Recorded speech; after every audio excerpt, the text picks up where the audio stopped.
जय गुरु जी, शुक्राना गुरु जी के चरणों में मेरा कोटि कोटि प्रणाम। जय गुरु जी। सभी संगत जी, मैं अपना शुक्राना सत्संग शुरू करने से पहले मंत्र जाप करूंगी। ओम नमः शिवाय, शिव जी सदा सहाय। ओम नमः शिवाय, गुरु जी सदा सहाय। संगत जी, अगर इस सत्संग को बोलते समय या करते समय कुछ भी गलत हो जाए तो मुझे माफ़ कर दीजिएगा। ये सत्संग एक आंटी जी का है। आंटी जी कहती हैं, जय गुरु जी, शुक्राना गुरु जी। आप सभी को भी जय गुरु जी। संगत जी, मैं अपना शुक्राना सत्संग करने से पहले गुरु जी का मंत्र जाप करूंगी। ओम नमः शिवाय, शिव जी सदा सहाय। ओम नमः शिवाय, गुरु जी सदा सहाय। संगत जी, कुछ ऐसा चमत्कार हुआ था मेरे साथ जो मैंने कभी सपने में भी कल्पना नहीं की होगी कि गुरुपा मुझे इस तरीके से भी ब्लेस करेंगे। संगत जी, मेरे बेटे को स्कूल में लंच रोज ले जाने का सिस्टम नहीं है। महीने में एक बार रोल नंबर के हिसाब से हर एक बच्चे के घर से जाता है खाना, जो पूरे बच्चे और टीचर्स के लिए भी जाता है। तो मैं भेजती हूँ, महीने में एक बार ही आता है। तो संगत जी, मैं एक जॉब करती हूँ, तो कुछ प्रॉब्लम कुछ प्रॉब्लम की वजह से हालात सही नहीं चल रहे हैं। तो पेमेंट आने में थोड़ी लेट हो गई थी और मेरे पास उतने पैसे नहीं थे कि मैं उतने सारे 28-30 बच्चों के लिए मैं खाना बनाऊँ और प्लस टीचर्स के लिए भी। तो मेरे हालात थोड़े सही नहीं थे, पर मेरे पास जो भी पैसे थे, मैंने उस पैसे को लेकर मैं मार्केट में गई। तो मेरे पास कुछ ज़्यादा पैसे तो थे ही नहीं, तो मैं मार्केट में गई तो एक अंकल जी थे जो काफ़ी भूखे थे और काफ़ी ही गरीब लग रहे थे, फुटपाथ पे बैठे हुए थे। मुझे उनको देखकर दया आ गया। उन्होंने मुझसे खाना मांगा तो मैंने उन्हें कुछ खिलाया भी, और जो पैसे थे मैंने बिना कुछ सोचे समझे मैंने उनके लिए राशन वगैरह लेकर दे दिया, जो उनके हिस्से का था जो उन्होंने लिया।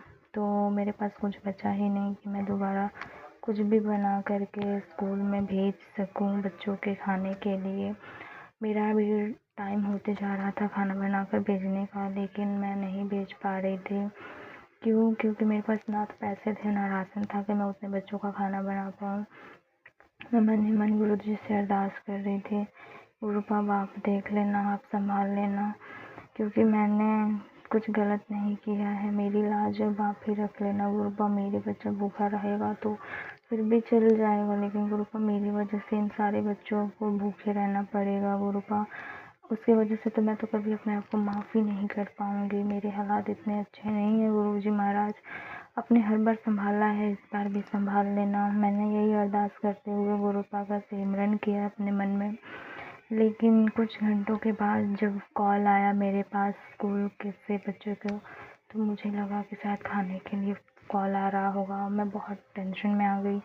फिर मैंने डरते हुए ही कॉल अटेंड किया। फिर उधर से टीचर्स ने कहा, आपने जो खाना बना कर भेजा था खाना बहुत ही अच्छा था। टीचर्स के साथ साथ बच्चों को भी काफ़ी हद तक पसंद आया है, तो आपको थैंक यू जो आपने ऐसा खाना भिजवाया। फिर मैं शौक में पड़ गई कि मैंने खाना भिजवाया। फिर मैंने पूछा खाना किसने लेकर आया था वहाँ पर, तो बोले कि कोई एक सरदार जी थे जो खाना को गेट पर पहुँचा के गए थे।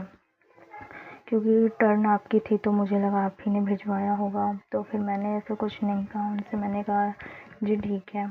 फिर मैंने फ़ोन रख दिया। फिर मैं गुरुजी के पास में गई। मैंने गुरुजी से कहा, गुरुपा ये आप ही हो सकते हो, आप ही हो सकते हो गुरुपा। आपने ही मेरी इस मुसीबत का हल किया है। आप ही सरदार जी के रूप में आप गए अपने बच्चों को खाना खिलाने के लिए गुरुपा, क्योंकि एक पिता ही है जो अपने बच्चों को भूखे नहीं देख सकता। गुरुजी महाराज, मैंने किसी का बुरा नहीं किया था, मैंने किसी गरीब का पेट भरा था गुरुपा।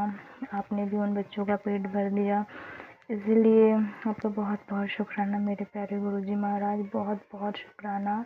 हर पल हर वक्त आप हमें सुनते हैं, समझते हैं, हमें हर परेशानी का समाधान बन के आते हैं। जय गुरु जी, शुक्राना गुरु जी। अनंतम अनंतम वारी शुक्राना मेरे प्यारे गुरुपा। संगत जी, मैं यही कहना चाहूँगी कि हमें कभी भी किसी का भी मजाक नहीं उड़ाना चाहिए। हमेशा अपने मन से जो भी दिल से बने उसके लिए गरीब को हमेशा दान करना चाहिए, उसे खिला पिला देना चाहिए। जितना बन सके हमें उतना उसकी मदद करनी चाहिए, क्योंकि अच्छा कर्म करने से ही हमारे साथ अच्छा चीज़ें हो पाती हैं। मैंने उस व्यक्ति को भोजन खिलाया, उसको राशन दिया, तो मेरे पास तो कुछ नहीं बचा, पर उस इंसान को एक वक्त की खाना तो मिल गया। लेकिन मैंने सोचा भी नहीं था कि जितना मैं उसे खिलाऊंगी नहीं, उससे ज़्यादा मुझे गुरुपा दे देंगे। जय गुरु जी, शुक्राना गुरु जी। संगत जी, हमें हमेशा इस चीज़ को अपने दिमाग में रख के चलना चाहिए कि हमें कभी किसी को देखकर इग्नोर नहीं करना चाहिए। अगर हमारे पास कुछ है तो हम उससे मदद करके उस इंसान का हौसला बढ़ा दें, ताकि वो इंसान भी भूखा ना सो सके। हमें कोशिश करनी चाहिए जितना अच्छा हो सके उतना अच्छा करें। अपने बच्चों को भी अच्छे संस्कार सिखाएं, ताकि हमारे जैसे भी वो भी किसी की सेवा करने से पहले एक बार भी ना हिचकिचाएं, क्योंकि हम जो बोएंगे वही काटेंगे। अगर हम अच्छे कर्म करेंगे तो हमारे साथ भी अच्छे कर्म ही होंगे। इसीलिए गुरुजी महाराज, जब से आप मेरे ज़िंदगी में आए हो, हर मुसीबत से आपने मुझे बाहर निकाला है। जैसे इस बार निकाला गुरुपा, आप सारी संगत को भी ऐसे ही ब्लेस किया करिएगा गुरुजी महाराज। मैं अब अभी सत्संग को यहीं पे विराम दूंगी मंत्र जाप के साथ। ओम नमः शिवाय, शिव जी सदा सहाय। ओम नमः शिवाय, गुरु जी सदा सहाय। जय गुरु जी, शुक्राना।